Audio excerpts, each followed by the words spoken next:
Welcome to the deep dive. Today, we're taking a closer look at someone quite remarkable, a figure who really changed how we think about public service, mixing, well, compassion with a wonderful sense of humor.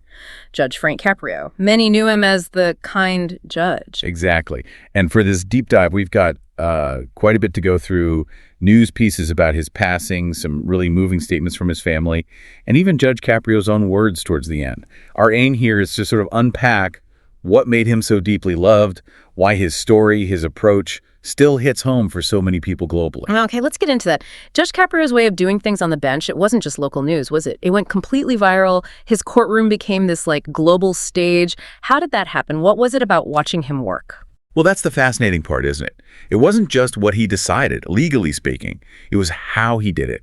He became famous for this incredible mix, you mentioned it, compassion, mercy, and a lively sense of humor, right there in the courtroom.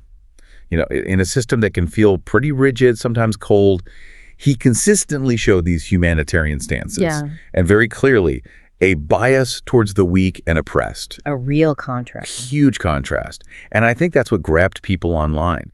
Here's a judge using his position not just for law, but for, well, basic human kindness. He really used that online platform to show a different side of justice. And that spirit, that empathy we saw in court, that carried through into his own personal life too, especially when things got tough. Oh, absolutely. And it makes you think, doesn't it? How did that deep compassion sustain him personally during his hardest times? He passed away at 88, as we know, after a really long battle with pancreatic cancer. And what's incredibly poignant almost, perfectly Caprio in a way, is that his death was just hours after publishing a profoundly emotional video message. Right, from the hospital. From his hospital bed. He was thanking everyone, for their love and support. He was open about a difficult relapse.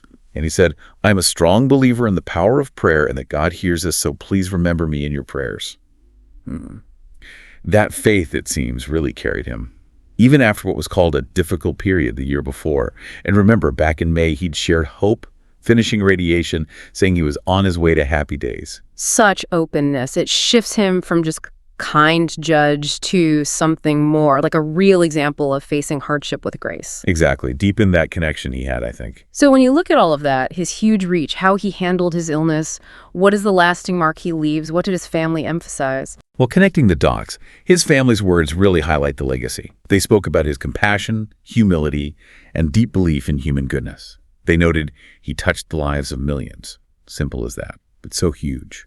His warm spirit, humor, and kindness left an indelible mark. That's the quote.